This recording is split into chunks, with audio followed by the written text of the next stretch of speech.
Assalamualaikum warahmatullahi wabarakatuh. Selamat pagi dan salam sejahtera untuk kita semua. Kembali ketemu dengan saya untuk topik ilmu pengetahuan perundang-undangan dan sistem hukum.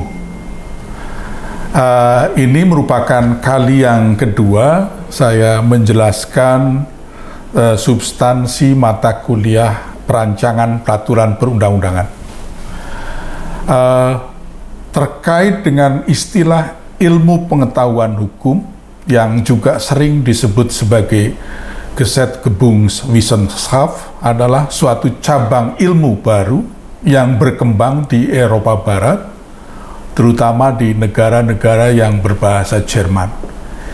Istilah lain yang sering digunakan terkait dengan istilah pengetahuan perundang-undangan adalah Wetgeving-Wetenschap atau Science of Legislation.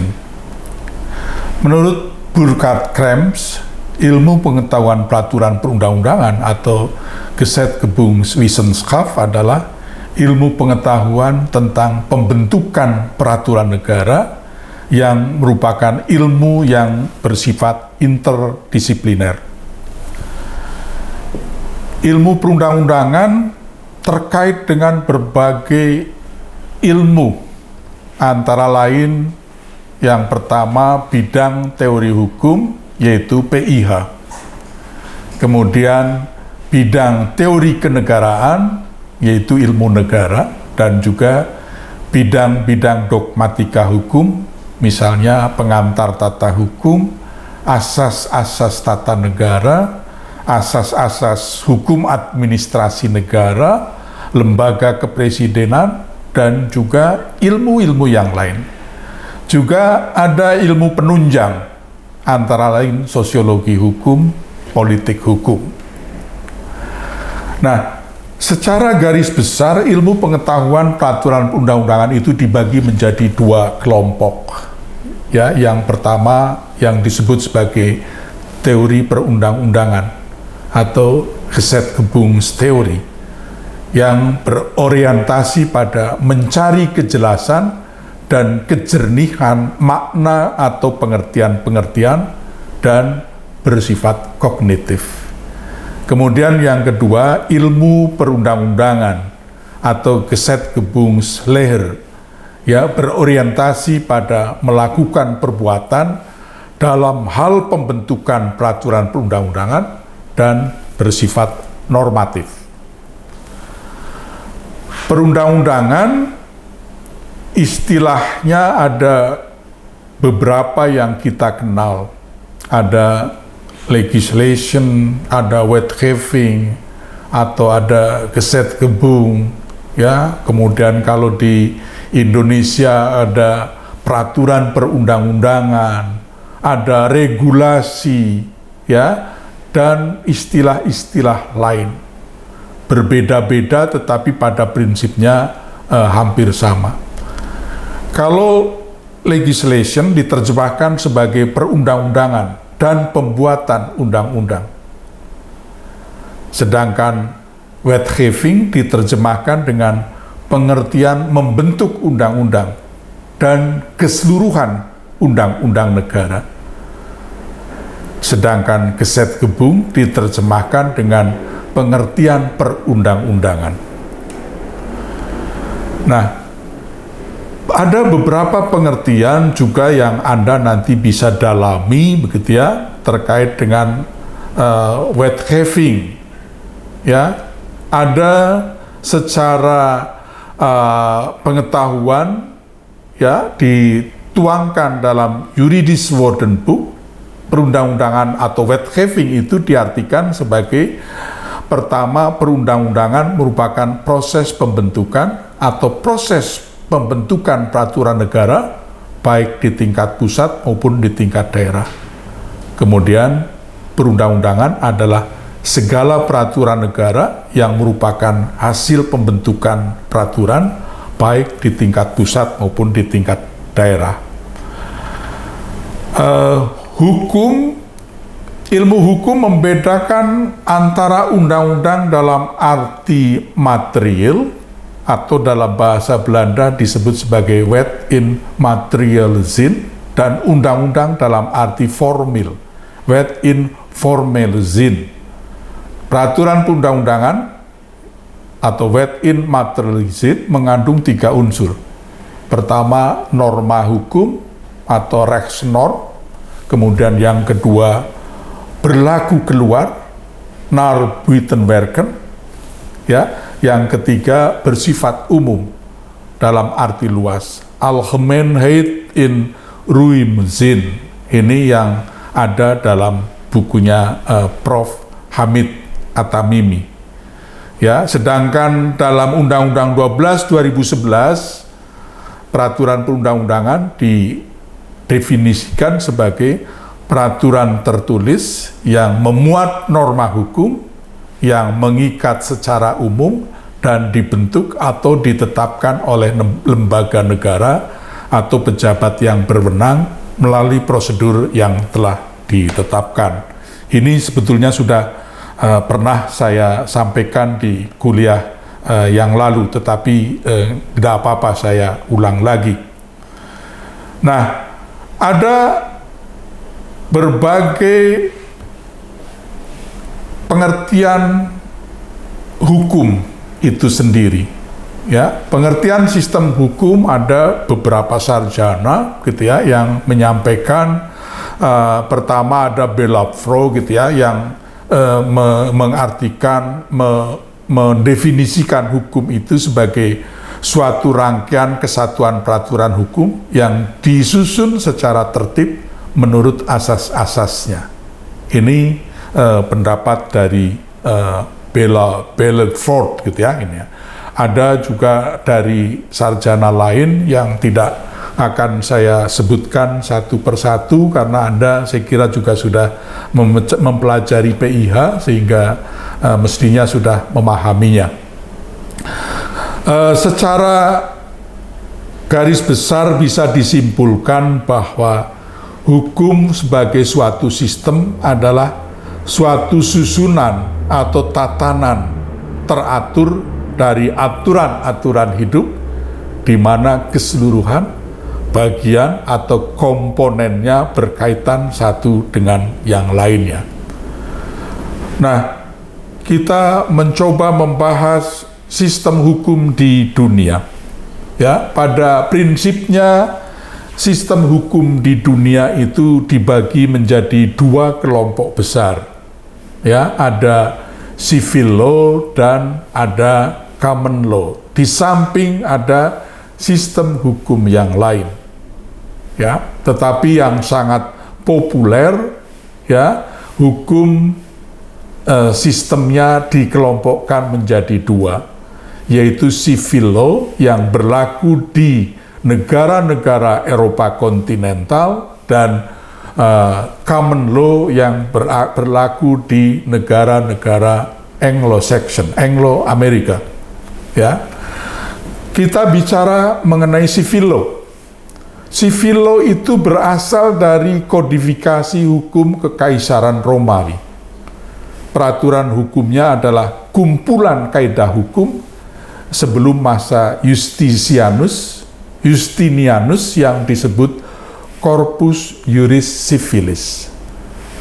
Berlaku di negara-negara Eropa daratan, misalnya Jerman, Belanda, Prancis, Italia, Amerika Latin, dan Indonesia karena pernah dijajah oleh Belanda, maka juga menerapkan sistem hukumnya civil law. Ya, jadi biasanya negara-negara penjajah membawa sistem hukumnya ke negara-negara yang dijajah. Sumber hukumnya, ya, hukum memiliki kekuatan mengikat karena berwujud peraturan yang berbentuk undang-undang atau peraturan perundang-undangan yang lain dan tersusun secara sistematis dalam kodifikasi atau kompilasi. Ini yang minggu kemarin dikelompokkan dengan peraturan tertulis. Nilai utamanya kepastian hukum. Ya, apa betul apa tidak, tentu Anda bisa menganalisis lebih lanjut. Apakah ya peraturan perundang-undangan mengakibatkan kepastian hukum? Anda bisa cek, ya. Kemudian yang kita kenal dalam sistem hukum civil law itu mendasarkan pada doktrin bahwa tidak ada hukum selain undang-undang, ya. Jadi semua hukum bentuknya undang-undang, ya. Res adjudicata, putusan hakim hanya mengikat kepada para pihak yang berperkara. Tetapi dalam perkembangannya, ya, pertumbuhan negara yang berkedaulatan, maka sumber hukumnya pertama undang-undang yang dibuat oleh legislatif, kemudian peraturan-peraturan yang dibuat oleh eksekutif, dan tidak kalah pentingnya adalah kebiasaan-kebiasaan yang hidup di masyarakat. Nah, di negara-negara dengan civil law system, ya, pembagian hukumnya meliputi hukum privat, ada hukum sipil, ada hukum dagang. Kemudian ada hukum publik, ada hukum tata negara, hukum administrasi negara, hukum pidana. Ya, kemudian perkembangan pembagian hukumnya ini sekarang sudah mulai terlihat kaburnya batas hukum privat dan hukum publik. Kemudian banyaknya campur tangan negara di bidang kehidupan. Sekarang Anda bisa melihat hampir di segala kehidupan negara ikut campur. Ya, sebetulnya ini wujud dalam rangka negara kesejahteraan. Ya, dalam rangka kesejahteraan maka negara boleh masuk ke kehidupan yang sifatnya privat, ya, ini ya. Kemudian proses sosialisasi dalam hukum akibat perkembangan bidang kehidupan yang menyangkut kepentingan perorangan dan kepentingan umum. Nah, sekarang kita beralih pada sistem hukum Anglo-Saxon, Anglo-Amerika. Kita lebih mengenal ada yang disebut dengan sistem common law atau unwritten law atau case law, ya, kasus-kasus, hukum kasus, ya. Nah, ini berkembang pada abad ke-11 sekitar itu, ya, dan berlaku untuk negara-negara seperti Amerika Serikat, Kanada, Persemakmuran Inggris, Australia, ya. Jadi negara-negara yang merupakan persemakmuran Inggris, tetangga kita, misalnya Malaysia, Inggris, Malaysia, Singapura, itu merupakan persemakmuran Inggris. Jadi hukum yang berlaku di negara-negara tetangga kita kebanyakan adalah common law, ya, case law, unwritten law, gitu ya, ininya. Jadi berbeda dengan kita. Nah, sumber hukum di negara-negara dengan sistem common law, ya, sumber utamanya adalah putusan hakim atau peradilan, judicial decision atau jurisprudensi. Kemudian kebiasaan, ya, peraturan tertulis atau undang-undang dan peraturan administrasi. Sumber hukumnya tidak tersusun secara sistematik dalam hierarki tertentu, tidak seperti kita, ya, ada undang-undang di bawahnya, ada peraturan pemerintah, ada perpres dan sebagainya, ya. Nah, doktrin yang berlaku di negara dengan sistem Anglo-Saxon atau common law adalah stare decisis, the doctrine of precedent, ya. Dalam memutuskan suatu perkara, hakim harus mendasarkan putusannya kepada prinsip hukum yang sudah ada dalam putusan hakim yang lain dari perkara yang sejenis sebelumnya, presiden. Jadi kalau hakim-hakim sekarang mau memutuskan perkara, asal itu mirip dengan perkara-perkara sebelumnya, hakim tinggal mempelajari saja putusan-putusan hakim sebelumnya. Ya, oleh karena itu peranan hakim sangat besar dalam membentuk tata kehidupan masyarakat, sehingga sering disebut sebagai judge-made law. Ya, hukum dibentuk oleh hakim. Ya, jadi hakimlah yang membentuk hukum. Pembagian hukumnya, hukum publik, hukum privat, gitu ya, hampir sama, tetapi beda sedikit ini ya.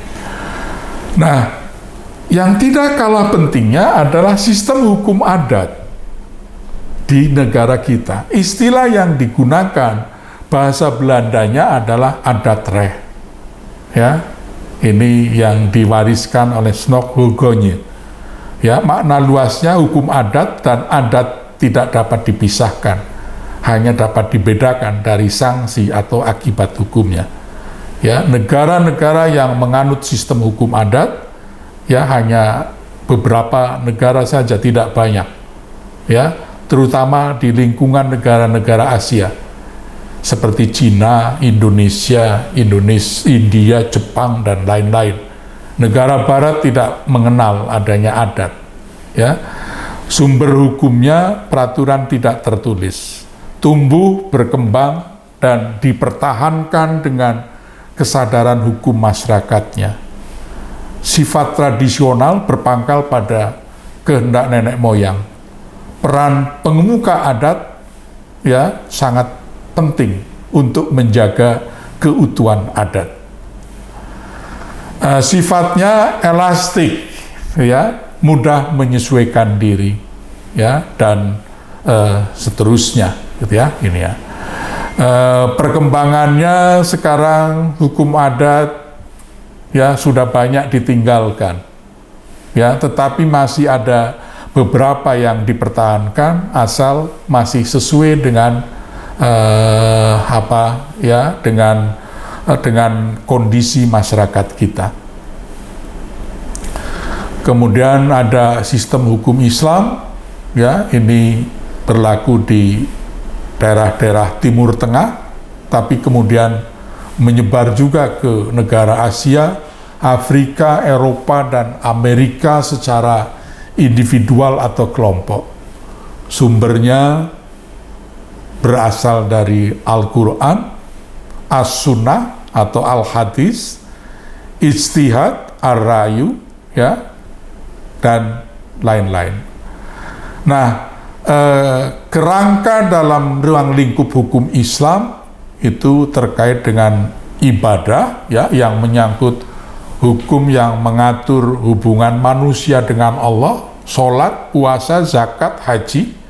Kemudian muamalah dalam arti luas adalah hukum yang mengatur hubungan manusia dengan sesama makhluk, dikelompokkan menjadi privat dan publik. Nanti Anda bisa mempelajari secara lebih dalam terkait dengan sistem hukum Islam ini dalam hukum Islam, ya. Kemudian ada sistem hukum kanonik, ya, yang Anda juga saya kira sudah mengenalnya.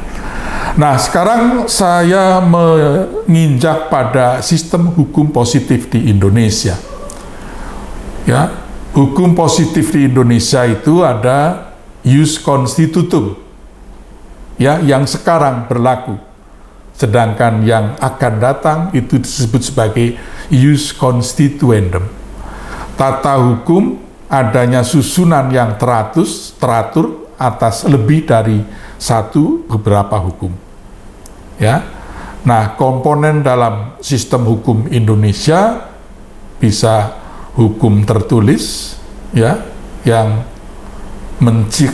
meliputi peraturan perundang-undangan, kemudian jurisprudensi, hukum adat, ya, kemudian juga hubungan antar komponen dalam sistem hukum Anda bisa pelajari lebih dalam.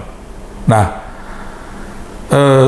berdasarkan pada Undang-Undang Nomor 12 Tahun 2011, maka definisi peraturan perundang-undangan tadi sudah saya sebutkan di depan, yaitu peraturan perundang-undangan adalah peraturan perundang-undangan tertulis yang memuat norma hukum yang mengikat secara umum dan dibentuk atau ditetapkan oleh lembaga negara atau pejabat yang berwenang melalui prosedur yang ditetapkan dalam peraturan perundang-undangan. Ya, 3 unsur mutlak peraturan perundang-undangan. Ya, pertama, berisi aturan-aturan yang mengatur dan membatasi tingkah laku manusia dalam masyarakat. Kemudian biasanya memuat ya ancaman atau sanksi bagi pelanggarnya dan memiliki sifat memaksa. Ya, Anda semua pasti terpaksa ya menaati peraturan perundang-undangan. Kalau tidak ditaati, maka akan ada ancaman atau akan ada sanksinya. Ya, itu ciri-ciri peraturan perundang-undangan. Unsur mutlak peraturan perundang-undangan. Nah, tata peraturan perundang-undangan adalah tata peraturan perundang-undangan yang mengandung makna bahwa peraturan perundang-undangan yang berlaku memiliki hierarki atau tingkatan secara berjenjang. Ya, peraturan yang satu memiliki kedudukan yang lebih tinggi dibandingkan dengan peraturan yang lain. Ya, sebagai mengawali mengenai tata urutan peraturan perundang-undangan, nanti Anda akan dijelaskan lebih lanjut. Pertama itu adalah Undang-Undang Dasar 45, kemudian TAP MPR, Undang-undang atau Perpu, PP, Perpres, Perda Provinsi, Perda Kabupaten Kota. Nah, ini bisa Anda bandingkan dari tahun ke tahun, masa ke masa, selalu berubah-ubah. Ya, kemudian ketaatan terhadap peraturan perundang-undangan, ya, itu memerlukan kesadaran hukum yang tinggi dari masyarakat itu sendiri. Ya.